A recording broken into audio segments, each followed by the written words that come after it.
বেলনাকার স্থানাঙ্ক ব্যবহার করে কিভাবে একটি প্রবাহ কণার গতিপথ নির্ণয় করতে পারি বা প্রবাহী কণার অবিচ্ছিন্নতার সমীকরণ নির্ণয় করতে পারি।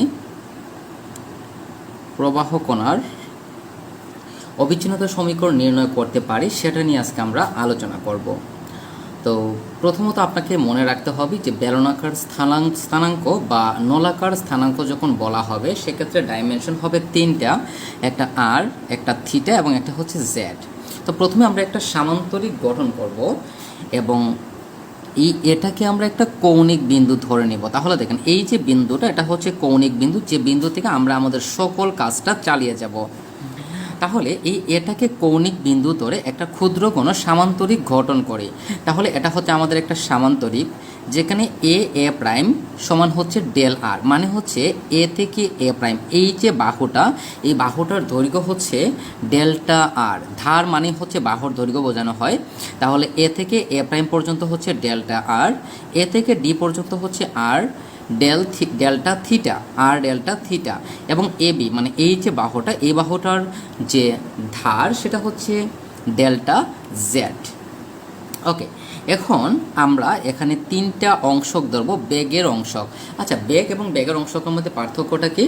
বেগ হচ্ছে সময়ের সাপেক্ষে বস্তুর সরণের পরিবর্তনটাই হচ্ছে বেগ, আর বেগের অংশক হচ্ছে যে কোন দিকে বেগটা হচ্ছে বা কোন অক্ষ বরাবর বেগটা হচ্ছে সেটা হচ্ছে বেগের অংশক। তো আমরা আমাদের সুবিধার জন্য দেখেন এখানে আমরা চিত্রটা আরও একবার অঙ্কন করলাম। তাহলে প্রথমে হচ্ছে এ প্রাইম, এ ডি এবং এ বি। তাহলে প্রথমে হচ্ছে এ প্রাইম, এই বরাবর ডেল আর আছে। সো এখানে বেগের অংশকে আমরা ধরলাম কিউ আর। তারপর হচ্ছে এ ডি, এই যে বরাবর, এই বরাবর বেগের অংশকে আমরা ধরলাম কি কিউ থিটা, এবং এ বি মানে এই অংশ বরাবর বা এই ধার বরাবর বেগের অংশক হচ্ছে কিউ জেড। এখন হচ্ছে মূল বিষয়, দেখেন আমরা জানি যে একক সময়ে এবিসিডি ধার দিয়ে প্রবিষ্ট প্রবাহীর ভর। আচ্ছা, প্রবিষ্ট মানে কি? যে ভরটা আমাদের এই সামান্তরিকে প্রবেশ করবে। তো আমরা চিত্রটা একটু লক্ষ্য করি। এখানে বলা হয়েছে কি? এখানে বলা হয়েছে যে এবিসিডি ধার দিয়ে। তাহলে দেখেন এ বি, একটু লক্ষ্য করেন এই অংশটা, এই অংশটা আমরা এখানে একটু ভালোভাবে বিষয়টাকে আমরা একটু বোঝার চেষ্টা করব। তাহলে দেখেন এই যে আপনার এ বি সি ডি, এই যে একটা ধার বা একক সময় এবিসিডি ধার দিয়ে প্রবিষ্ট প্রবাহীর ভর আমরা ধরে নিলাম রো আর ডেল থিটা। দেখেন এখানে আপনাকে এখানে একটা সূত্র মনে রাখতে হবে। সূত্রটা কি? দেখেন, প্রবাহিত বস্তুকণার ভরের সূত্র হচ্ছে ক্ষেত্রফল ইন্টু বেগ ইন্টু হচ্ছে ঘনত্ব।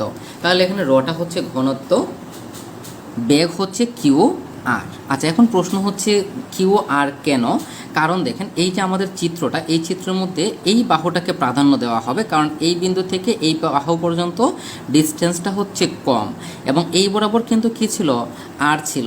দ্যাটস ওয়াই আমরা এখানে লিখলাম কিউ আর। এটাকে আমরা কি লিখলাম? Q R. আর এখানে আর ডি থিটা ডি জেড। দেখেন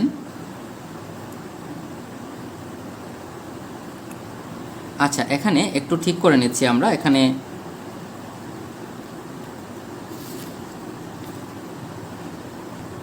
আচ্ছা, তো এখানে একটু ভুল হয়েছিল আমার তুলতে।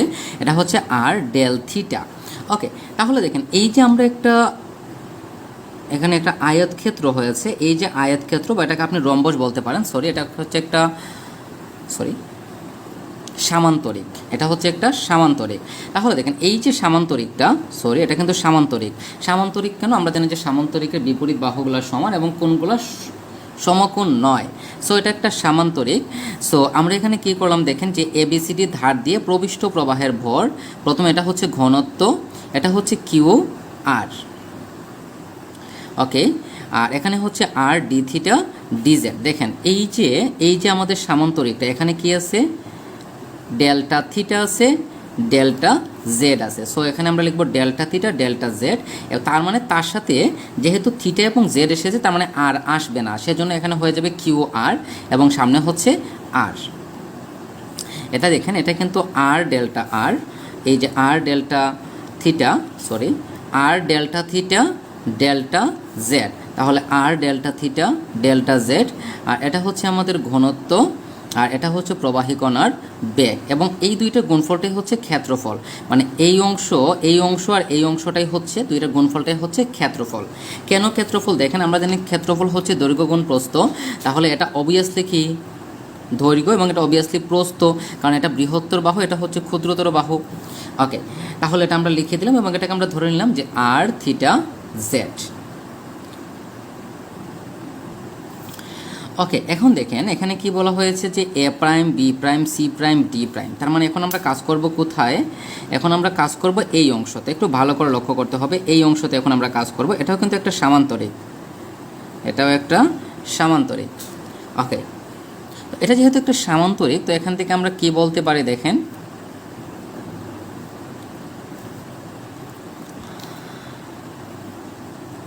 এটার প্রবাহের ভর আমরা ধরে নিলাম যে এফ আর প্লাস ডি আর থিটা জিতে। এটা আমরা ধরে নিয়েছি, কিন্তু এটা আমরা ধরে নিয়েছি জাস্ট আমাদের হিসাবে সুবিধার জন্য। কারণ দেখেন এই যে অংশটা, এই অংশটার মান কিন্তু আমরা এক্স্যাক্টলি জানি না, আমরা শুধুমাত্র এই অংশগুলোর মান জানি, এটার মান জানি, এটার মান জানি, এটার মান জানি। বাট এই বাহু বা এই বাহু যদিও আমরা জানি এগুলো সমান, তারপরেও আমরা সরাসরি এটার মান না ধরে আমরা এটার একটা মান ধরবো যে এটা কিন্তু নির্গমন, এটা হচ্ছে প্রবিষ্ট, তাই প্রবিষ্টটা একরকম, এবং নির্গমনটাকে আমরা এভাবে ধরবো যে আর প্লাস ডেল আর থিটা জেড, এটা আমরা ধরেছি। ওকে, এখন এখানে আমরা টেলর উপপাদ্য প্রয়োগ করব। তো আমাদের টেলর উপপাদ্যটা কি দেখেন, এফ এ প্লাস এইচ সমান হচ্ছে F of A plus H by 1 factorial. তো এখানে 1 ফ্যাক্টোরিয়াল না দিলেও চলে, F prime A plus H square by 2 factorial এই এফ ডবল প্রাইম এ। এখন লক্ষ্য করেন এটাকে আমরা তুলনা করব এফ অফ এ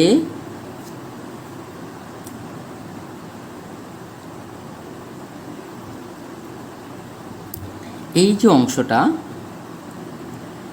এই অংশটাকে আমরা কি তুলনা করব দেখেন, এ প্লাস এইচ এর সাথে তুলনা করব। দেখেন এখানে আমাদের আছে যে আর প্লাস ডেল্টা আর থিটা এবং কি জেড, এবং এই যে আর প্লাস ডেল্টা আর এটা কিন্তু আর দূরত্বে বা ডেল্টা আর দূরত্বে অবস্থিত, এই বিন্দুটা ডেল্টা আর দূরত্বে অবস্থিত।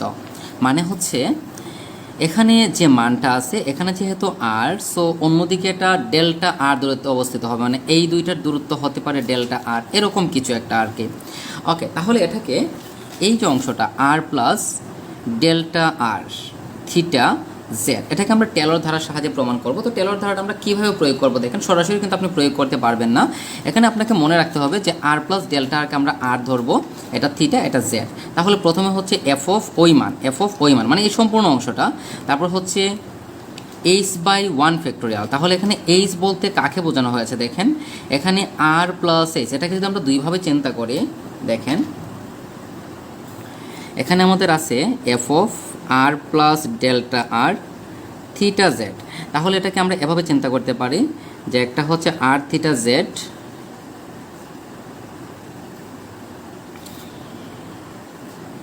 এটাকে আমরা এরকম তো চিন্তা করব যে F of R theta Z plus delta আর।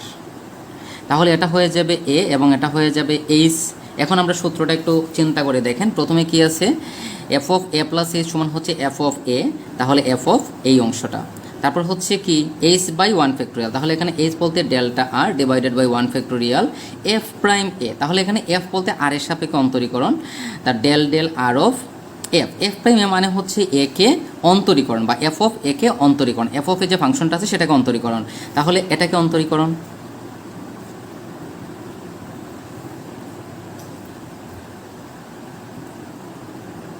এই যে ডেল ডেল আর মানে হচ্ছে অন্তরীকরণ, আর F of R theta Z, F মানে হচ্ছে F of R theta Z, তারপর হচ্ছে এইচ স্কোয়ার বাই 2 ফ্যাক্টোরিয়াল, তাহলে এখানে এইচ বলতে delta R, so delta R square by 2 factorial into F double prime A. তো এফ ডবল প্রাইম মানে দুইবার অন্তরীকরণ, that's why del square by del R square, আর এখানে ফাংশনটা হচ্ছে F of R theta Z. So এখানে আমরা কি করেছি, এখানে আমরা টেলর উপপাদ্য ব্যবহার করেছি।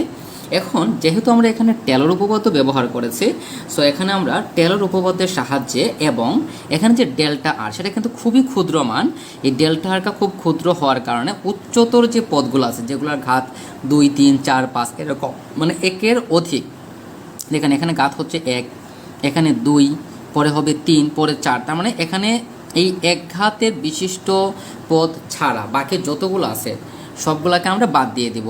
তার মানে এখান থেকে শুরু করে এর পরবর্তীতে যতগুলো পদ আছে সবগুলোকে আমরা বাদ দিয়ে দিব টেলর উপপাদ্যের সাহায্যে এবং ডেল্টা আর ক্ষুদ্র হওয়ার কারণে।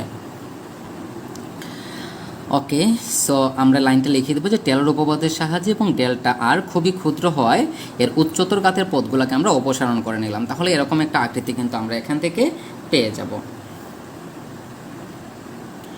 ওকে, তো এরপরে আমাদেরকে কি করতে হবে দেখেন,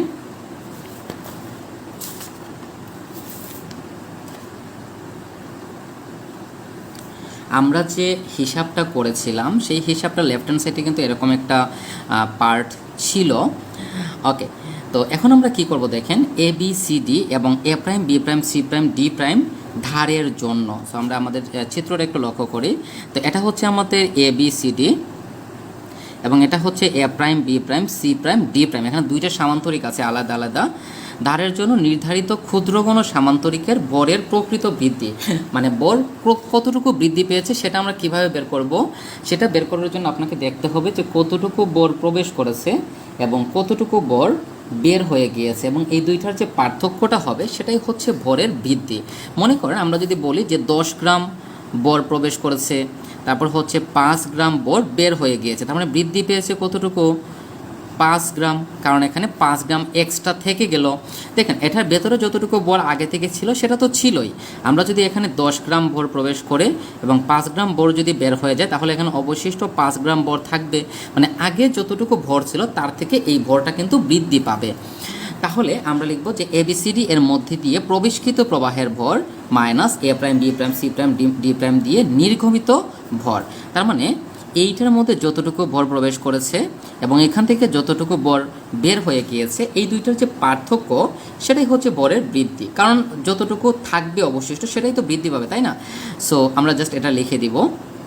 এখন দেখেন ভর কতটুকু প্রবেশ করেছে, এই যে F of R theta Z, এটা আমরা 1 নং সমীকরণ থেকে বের করেছি। আর ভর কতটুকু বের হয়ে গিয়েছে মানে নির্গমন হয়েছে সেটা হচ্ছে এই অংশটা, এই যে অংশটা।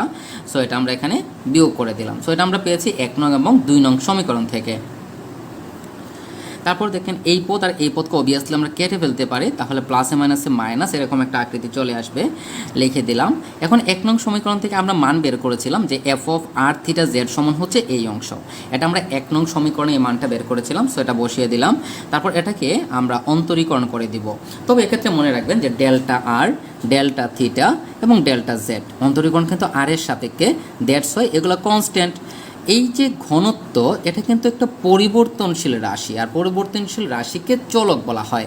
আমরা জানি যে রাশির মান পরিবর্তন হতে পারে বা হয়ে যায়, সময়ের সাপেক্ষে পরিবর্তন হয়ে যায়, সেটাকে কিন্তু আমরা আসলে চলক বলে থাকি। আর যেটা পরিবর্তন হয় না, সবসময় একই রকম থাকে, সেটাকে আসলে ধ্রুবক বলা হয়। তার মানে হচ্ছে যে এই যে রটা এটা হচ্ছে একটা পরিবর্তনশীল রাশি, দ্যাটস ওয়াই এটাকে একটা চলক হিসেবে কাউন্ট করতে হবে। আর এই আর তো থাকবেই, কারণ আরের সাপেক্ষে অন্তরীকরণ, এবং কিউআরটা অবভিয়াসলি থাকবে। তো এটা হচ্ছে এই দুইটা অংশের জন্য। দেখেন এই দুইটা সামান্তরিকের জন্য হচ্ছে আমরা এই বরের বৃদ্ধিটা করা হয়েছে। এখন আমরা কোন অংশ নিয়ে কাজ করব দেখেন, এখন আমরা দেখব এ প্রাইম বি প্রাইম বি। একটু লক্ষ্য করেন, এ প্রাইম বি প্রাইম বি, তার মানে এই অংশ নিয়ে এখন আমরা কাজ করব। ওকে, আর একটা হচ্ছে ডি প্রাইম সি, মানে হচ্ছে এই অংশ। এই দুইটার মধ্যে আপনাকে বরের পরিবর্তনটা বের করতে হবে। তো কিভাবে বের করব দেখেন, এখানে আমরা একটা সিকোয়েন্স খোঁজার চেষ্টা করব। দেখেন এখানে আমাদের কি ছিল, ডেল্টা আর, এখানে হয়ে গেল ডেল্টা থিটা। আচ্ছা, প্রশ্ন হচ্ছে এখানে আর কেন হয়েছে, এখানে থিটা কেন হবে? এটা মনে রাখার একটা সহজ বিষয়টা হচ্ছে যে এখানে যখন আপনি আর দিবেন তখন এখানে যখন আর থাকবে, মানে এখানে যখন আর থাকবে তখন এখানে আর থাকবে, এখানে যখন থিটা থাকবে এখানে থিটা থাকবে। এই সিকোয়েন্সটা জাস্ট মনে রাখবেন। এখানে যখন আর থাকবে তখন এখানে কিউ আর থাকবে, এখানে যখন থিটা এখানে হচ্ছে কিউ থিটা। আর ভেতরে বাকিগুলো একটু দেখেন, এখানে হচ্ছে rho delta theta delta Z. তো এখানে ডেল্টা থিটা এবং ডেল্টা জেড কেন হয়েছে, কারণ এখানে আর সামনে ছিল, মানে ডেল্টা আর সামনে ছিল, সো বাকি দুইটা পেছনে। এখানে যেহেতু থিটা আছে, সো থাকবে আর এবং জেড। তাহলে এখানে পার্থক্যটা হচ্ছে এখানে আর আছে, এখানে আর নাই। ওকে, তো আমরা চিত্রটা যদি একটু লক্ষ্য করি যে আগেরটার মধ্যে আর ছিল, এখন আর কেন নাই, এটা হচ্ছে এখানে ফ্যাক্ট বা মূল বিষয় আমরা বলতে পারি। তো এর জন্য আমরা একটা বিষয় সহজে মনে রাখবো, সেটা হচ্ছে যে আমরা যখন এ প্রাইম বি নিয়েছিলাম, দেখেন এ প্রাইম বি এবং ডি প্রাইম সি যখন আমরা নিয়েছি, এই যে এখানে দুইটা আয়তক্ষেত্র হলো, এটা কিন্তু সামান্তরিক না, এটা কিন্তু আয়তক্ষেত্র। তাহলে এই যে আয়তক্ষেত্র, এই আয়তক্ষেত্রের মধ্যে কিন্তু কোথাও ব্যাসার্ধটা নাই। কারণ হচ্ছে দেখেন, এই যে আমরা অঙ্কন করেছি, এখানে কোথাও দেখেন আর নাই, আরটা আছে এই বাহু বরাবর এবং এই বাহু বরাবর আর আছে। কিন্তু আমাদের যে দুইটা আয়ত ছিল, দেখেন এই হচ্ছে আমাদের একটা আয়ত এবং এখানে দেখেন আর ছিল। তো এই বাহুটা যেহেতু এখানে যুক্ত নাই, সো এখানে আপনি আর লিখতে পারবেন না।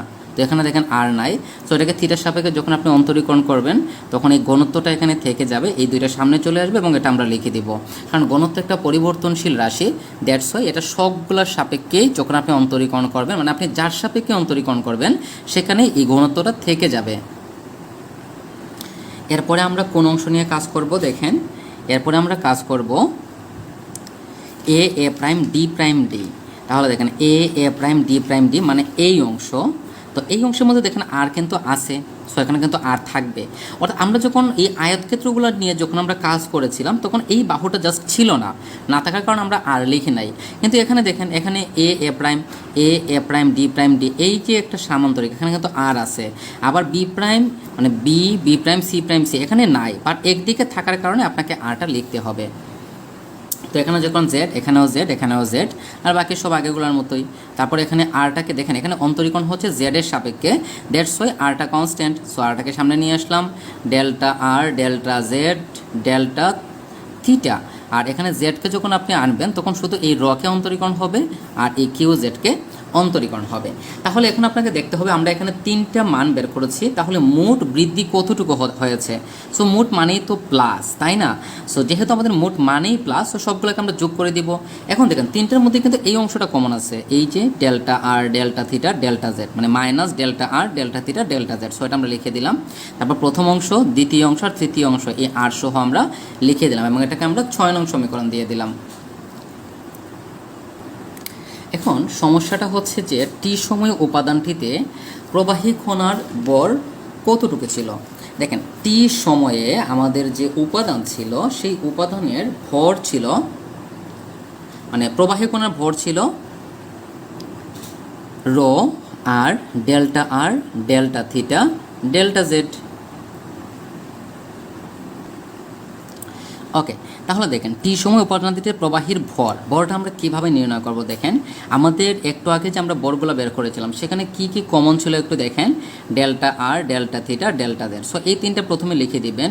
তারপর হচ্ছে ঘনত্ব আর হচ্ছে ব্যাসার্ধ, মানে যে আর ছিল সেই আরটা আমরা জাস্ট লিখে দেবো এবং এটা আপনাকে অবশ্যই মনে রাখতে হবে। এটা হচ্ছে টি সময় যে কোনো প্রবাহের ভেতরে, মানে কার্তেশীয় স্থানাঙ্ক অবস্থিত কোনো প্রবাহের ভেতরের ভরটা এরকম হয়। তাহলে ভরের বৃদ্ধি বা একটা নির্দিষ্ট সময় পরে তার ভরের বৃদ্ধি কতটুকু হবে। বৃদ্ধি মানেই তো সময়ের সাপেক্ষে পরিবর্তন, মানে বৃদ্ধি পাওয়া, পরিবর্তন। তো আপনি এটাকে পরিবর্তন করতে হলে আপনাকে সময়ের সাপেক্ষে ডিফারেন্সিয়েশন করতে হবে। সো এটাকে আমরা সময়ের সাপেক্ষে ডিফারেন্সিয়েশন করে দিলাম। এখন দেখেন অন্তরীকরণটা হচ্ছে টি এর সাপেক্ষে, তার মানে আর ডেল্টা থিটা ডেল্টা জেড এগুলো হচ্ছে কনস্ট্যান্ট, বাট এই রটা কিন্তু কনস্ট্যান্ট না, কারণ আমরা আগেই বলেছি রটা হচ্ছে একটা পরিবর্তনশীল রাশি, যেটা চলক হিসেবে আপনি ব্যবহার করছেন। ওকে, তাহলে এই যে মানটা আমরা ব্যবহার করেছি, এটা হচ্ছে টি সময়েও উপাদানটিতে প্রবাহের ভর এবং এটা হচ্ছে উপাদানটিতে মোট প্রবাহের ভিত্তি। এখন ভরের কিন্তু একটা সংরক্ষণশীল সূত্র আছে এবং ভরের সংরক্ষণশীল সূত্র থেকে আমরা জানি যে বস্তুর সংরক্ষণশীলতার সূত্র অনুসারে আমরা জানি যে উপাদানে ভর বৃদ্ধির হার প্রবাহিত ভরের হারের সমান। তার মানে এই যে ভর বৃদ্ধির যে মানটা বের হয়েছে, তার সময়ের পরিবর্তনের সাথে যে ভরটা আসবে তার সমান। তার মানে আমরা বলতে পারি এই টোটাল অংশ সমান এই টোটাল অংশ। ওকে, তো এটা সমান আমরা এটা লিখে দিলাম, সিম্পল বিষয়। এখন কি করতে হবে দেখেন, কি কি কাটা যায় সেটা আগে দেখতে হবে। সো এখানে আছে আমাদের delta R, delta theta, delta Z, delta R, delta theta, delta Z. So এটা প্রথমত কাটা যায়, তাহলে এখানে থাকবে আর ডেল টি অফ রো, এটা আমরা লিখে দিলাম। তারপর এই টোটাল অংশটার সামনে মাইনাস আছে, এটাকে বাম দিকে নিয়ে আসবো, তখন এটা প্লাস হয়ে যাবে। এই অংশটা কিন্তু বাদ হয়ে গিয়েছে এই অংশের সাথে, তাহলে এই অংশটা লিখে দিলাম, এই অংশ লিখে দিলাম এবং এই অংশটা আমরা লিখে দিলাম। তারপর এই সম্পূর্ণ সমীকরণকে আমরা আর দ্বারা ভাগ করে দিলাম, কারণ এখানেও আর আছে, তারপর এখানেও একটা আর আছে, কিন্তু এই আরটাকে কিন্তু আপনি কাটতে পারবেন না, কারণ এখানে আরকে কিন্তু আর এর সাপেক্ষে ডিফারেন্সিয়েশন বোঝাচ্ছে। সো আমরা যদি আর দ্বারা ভাগ করি তাহলে এটা কাটা যাবে, এখানে সামনে 1/r চলে আসবে, এখানেও সামনে 1/r চলে আসবে এবং এটা কাটা যাবে। এবং এখান থেকে আমরা যে সমীকরণটা পেলাম সেটাই হচ্ছে নলাকার স্থানাঙ্কে অবিচ্ছিন্নতার সমীকরণ। এখন আপনাকে দেখাতে হবে, যদিও এটা খুব একটা প্রয়োজনীয় না, তাও আমরা এটা দেখাবো, যদি প্রবাহ কণাটি সমসত্ব এবং অসংনম্য হয়। আচ্ছা, অসংনম্য প্রবাহ মানে কি? অসংনম্য প্রবাহ হচ্ছে গ্যাসের ক্ষেত্রে হয়ে থাকে, বিভিন্ন প্রকার গ্যাস যেগুলা বাষ্পীভূত হয় সেগুলো হচ্ছে অসংনম্য প্রবাহ বা অসংনম্য বস্তু আমরা বলতে পারি, এবং অসংনম্য বস্তুর যে প্রবাহ সেটা হচ্ছে অসংনম্য প্রবাহ। ওকে, যখন প্রবাহটি সমসত্ব এবং অসংনম্য হবে তখন এখানে যে ঘনত্বটা আমাদের ছিল সেটা ধ্রুবক হয়ে যাবে। দেখেন, আমরা একটু আগে কি বলেছিলাম যে ঘনত্বটা হচ্ছে একটা পরিবর্তনশীল রাশি, যেটা সময়ের সাপেক্ষে পরিবর্তন হয়, দ্যাটস ওয়াই আমরা এটাকে চলক হিসেবে ব্যবহার করেছি। কিন্তু যদি প্রবাহটা সমসত্ব বা অসংনম্য হয় তখন ঘনত্বটা ধ্রুবক হয়ে যাবে, আর ঘনত্ব যদি ধ্রুবক হয় তাহলে এটার যে ডিফারেন্সিয়েশন সেটা অবভিয়াসলি জিরো হবে, কারণ আমরা জানি যে পৃথিবীর সকল ধ্রুবক সংখ্যার অন্তরীকরণ জিরো। তার মানে আমরা যদি এই রকে যদি সময়ের সাপেক্ষে অন্তরীকরণ করি জিরো হয়ে যাবে। এখন ডেল টি অফ রো এর যে মান জিরো, এটা আমরা আমাদের একটু আগে যে অবিচ্ছিন্নতার সমীকরণ বের করেছি সেখানে বসিয়ে দিব, তাহলে এখানে জিরো প্লাস এই অংশটা চলে আসবে। তো আমাদের কাজ অলমোস্ট শেষ। তাহলে দেখেন, এখানে র আছে, এখানে র আছে, এখানেও র আছে, মানে আমাদের যে সমীকরণ ছিল অবিচ্ছিন্নতার সমীকরণ, সেখানে প্রত্যেকটা পদের মধ্যে একটা করে র ছিল, যেটাকে আমরা চলক হিসেবে ব্যবহার করেছিলাম। কিন্তু এখন যেহেতু এটা ধ্রুবক, দেখেন আগের রো থাকার পরও আমরা এটাকে বাদ দিতে পারি না, এটা এই কারণে, কারণ তখন এটা চলক ছিল এবং চলককে কখনোই আর গুণন করে বাদ দেয়া যায় না। কিন্তু সেটা যখন ধ্রুবক হয়ে যাবে তখন আপনি আপনার ইচ্ছা মতো সেটাকে বাদ দিয়ে দিতে পারবেন। এখন যেহেতু আমরা বলেই ফেলেছি যে ঘনত্ব রটা হচ্ছে ধ্রুবক, দ্যাটস ওয়াই আমরা প্রত্যেকটা অংশ থেকে ঘনত্বটাকে সামনে নিয়ে আসলাম, তারপর ঘনত্বটাকে বাদ দিয়ে দিলাম, এবং এখান থেকে যে সমীকরণটা আমরা পেলাম সেটা হচ্ছে সমসত্ব এবং অসংনম্য প্রবাহের ক্ষেত্রে বেলনাকার স্থানাঙ্কের কার্তেশীয় অবিচ্ছিন্নতার সমীকরণ।